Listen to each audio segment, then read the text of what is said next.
Ô, João, só para aproveitar o gancho, não perder a oportunidade, lá no início tu falou que teu pai não quis arcar lá com os 3,5 contos, né? E Não depois foi, que eu não tu quis. decidiu. Não foi, ele não quis. Ele não queria era que eu fosse para um esporte de combate, dizia que não pagava para eu andar a apanhar. Foi o que ele disse. E depois que tu passou a praticar, houve o apoio dele ou não? Ele ainda por um tempo Vou-te contar, voltou. contar uma história muito interessante. Para tu veres a dedicação do meu pai. A certa altura eu fui para os Estados Unidos em 2014. Fui lá lutar o Mundial de MMA. Fui lutar o primeiro IMAF. Os torneios IMAF agora estão conhecidos, mas em 2014 ninguém sabia o que era. Mas eu Eu lembro. tenho o primeiro IMAF. E ao contrário de toda a gente disse aqui que eu era maluco, que eu ia lutar para os Estados Unidos, e que lá eram os melhores, etc, etc. Em parte até tinha razão, porque eu na altura só tinha 2 combates de MMA. E o que é certo é que eu cheguei lá, consegui arranjar forma de treinar numa equipa boa, que era a Alliance MMA em San Diego, onde treinava o Phil Davis e o Brandon Vera, que tinha lutado há 6 meses com o John Jones. Foram os meus sparring partners, os dois. Treinei com eles bem. Cresci para caraças ali. Só de um mês para o outro, cresci tecnicamente uma coisa brutal. E psicologicamente também. Mas lutei lá nesse primeiro Mundial, ganhei por KO. Aqui em Portugal dizia que eu era maluco, que isto, que aquilo. Assim que ganhei por KO, já estava tudo a dizer que eu era o maior e que eu era muito dedicado, etc, etc. Pronto, mas isto é a história do costume, não é? Nunca acredito em nós. Depois no sucesso, toda a gente quer uma lasquinha. Mas isso acho que aconteceu quase todos os atletas que lutaram lá fora. Mas a certa altura, eles dizem-me, olha, nós gostávamos, se tu quiseres, podes ficar aqui a treinar, ficas aqui connosco, a gente recebe-te aqui na equipa, ficas aqui a equipa, só que tens que pagar aqui as tuas despesas, tens que ser tu a pagar as tuas despesas, e até a gente te arranjar aqui um combate. E eu ainda fiquei lá mais uns 2 meses, só que o dinheirinho começou a acabar, não é? Porque aquilo é caro, não é barato. Só para vocês terem uma ideia, eu fui ver um apartamento para alugar, custava $2.500, um apartamento minúsculo, e tinha que dar 6 meses de avanço, mais 6 meses de aval bancário. Impossível, não é? Não tinha maneira. E falei ao telefone do meu pai, pá, ficar aqui era uma grande oportunidade e tal. Se eu ficar aqui isto funciona e tal, não sei o quê. Né? E o meu pai quis-me dar o dinheiro que tinha das poupanças dele para eu ficar lá. E eu não fui capaz de aceitar. Não fui. Disse ao meu pai, pai não, vamos arranjar outra solução. Pai, eu vou para Portugal, vou trabalhar, vou tentar reunir uns patrocínios e tal, e não sei o quê. E volto para aqui. Portanto, eu venho-me embora dos Estados Unidos para Portugal com a ideia de regressar passado uns tempos, com a ideia de arranjar aqui uns patrocinadores, trabalhar e armazenar dinheiro, e entretanto passaram-se 10 anos e eu não voltei lá. Mas isto para te dizer que eu não quis aceitar o dinheiro do meu pai. O meu pai quis dar as poupanças todas dele para eu seguir o meu sonho. Portanto, estás a ver? Isto responde à tua pergunta, se ele me apoiou 1000%, não é 100, 1000. O meu pai era isso, é desporto. O meu pai foi atleta também. Então é desporto, está tudo certo. Portanto, o meu pai dizia-me, ele queria que eu praticasse desporto. O grande medo dele era que eu me agarrasse ao álcool, às drogas, etc. Né? Que eu venho da fase, nós todos passámos por isso, anos 90, deve ter sido a pior fase de sempre desta geração. Né? Quanta gente desapegados a drogas, de álcool. Era perigoso, não é? Foi perigoso, foi uma década muito perigosa. E o meu pai tinha esse medo. E então ele sabia que se eu andasse agarrado ao desporto, tinha ali um objetivo e andava ali preocupado com outras coisas, não é? E então apoiou-me sempre no desporto, sempre. O meu pai nem se foi. Aliás, ele apoiou-me sempre em tudo. Mas no desporto é o aval. Tanto que ele era o primeiro, às vezes, até a me dizer nos primeiros combates: é pá, ganhaste, mas tens que meter a mão, tens que bater com mais força, tens que ir. Ele queria que eu fizesse estrago. Às vezes enchia-me os vídeos: pá, andas ali a brincar com eles, tens que meter a mão e tens que bater assim, assado. Descascava-me. E dava um bocado na cabeça.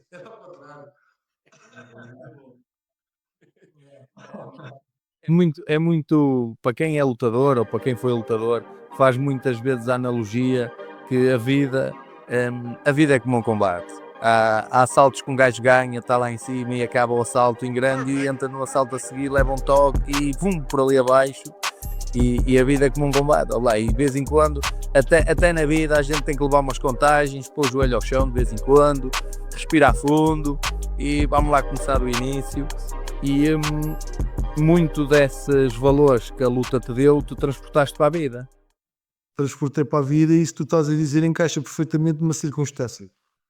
Eu levei um grande AKO na pandemia. Eu vou-te explicar porquê.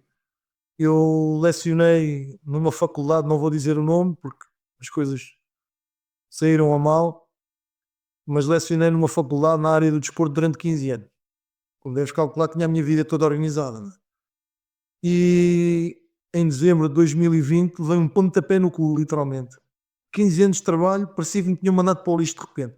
Com a desculpa do Covid e disto e daquilo e pelo outro, extinguiram o meu posto de trabalho. E de repente fiquei sem chão. Depois, como é lógico, tive que receber uma indenização, não é?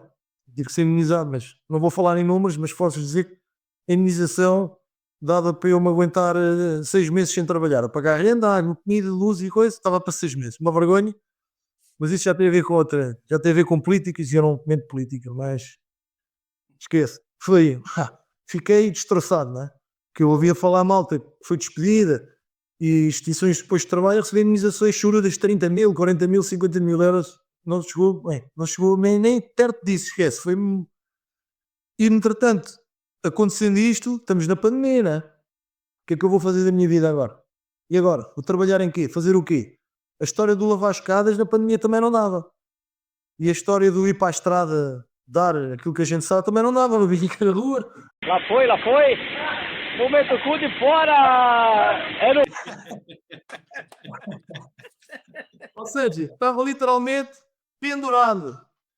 E andei apertado. E senti-me, não digo frustrado, mas fiquei, afetou-me naquela altura. Porque senti que a qualquer momento, sejas bom ou mau, faças bem ou certo ou errado, levas um pontapé no cu na mesma e não vales nada e vais andamento. Eu sei que vale, não é? Mas para os outros não vales nada, é igual ao litro. E então andei assim, quase um ano, aqui ao tio, o que é que eu vou fazer à minha vida? Lá consegui arranjar alguns alunos meus, então fazíamos uma aula de grupo, na rua, escondidos. Fazíamos uma aula ali, boxe e tal, para arranjar algum. Malta pagava-me ali uma mensalidadezinha, para arranjar algum. Foi assim que eu fui começando. E isto para dizer que, se não fosse o espírito e a resiliência que a gente ganha nos desportos de combate, se calhar eu tinha feito como um grande amigo meu, que infelizmente durante a pandemia se suicidou, não aguentou a pressão. Suicidou-se. Foi mais um choque. Ou seja, eu na pandemia deve ter sido, foi a pior altura da minha vida. Foi só notícias tristes, só aconteceu foi, desculpem a expressão, só aconteceu foi merda. No que toca à minha parte, foi só merda. Não aconteceu nada de bom, para mim, nada de bom. E então, foi o desporto que me fez aguentar e me fez manter lá em cima, porque o que é que eu fazia? Fazia esquemas de treino semanais, estás a ver? Lá arranjava maneira, fazia segunda-feira, dia de boxe, vou ter que fazer isto. Terça-feira, condição física e tal e coisa. Quarta-feira, dia de kickboxing ou Muay Thai, trabalhar mais os cotovelos ou coisa.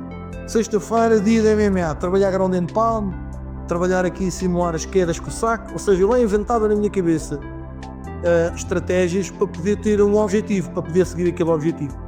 E foi isso que me aguentou durante quase um ano, até isto depois recomeçar.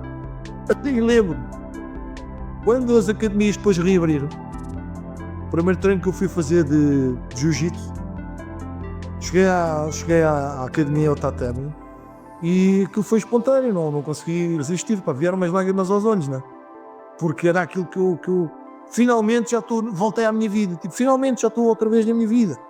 Ou seja, eu precisava daquilo para me sentir eu. Aquilo foi o meu porto de abrigo. Os desportos de combate, durante a pandemia, foi o meu porto de abrigo. E foi isso que me fez aguentar o psicológico. E às vezes até gostava que muita gente conseguisse entrar para este mundo, para conseguir perceber como é que eles iam resolver problemas da vida deles tão facilmente. Que às vezes não são problemas, são coisas simples. Eles acham que são problemas, mas não, são só atalhos. Aquilo é só para resolver. E os desportos de combate dão uma resiliência de tal forma que tu depois na rua, nos dia-a-dia, tu consegues arranjar estratégias para resolver aquilo. Porque os problemas não te vão dar socos na cara nem pontapés, não te vão abrir todo com o cotovelo. Tu vais conseguir resolver aquilo. Por isso é que muita gente eu tento puxar para os desportos de combate, para eles conseguirem ganhar essa resiliência e sentir essa mesma sensação que eu sinto e muitos, não é? Muitos atletas sentem. Porque realmente os esportes de combate, se formos buscar qual é a grande valia dos esportes de combate? Sem dúvida nenhuma que é a resiliência. Dão-te uma grande resiliência, capacidade de resistência à frustração. Um gajo consegue resistir a muita coisa. Isso é que é a vantagem disto. Exatamente.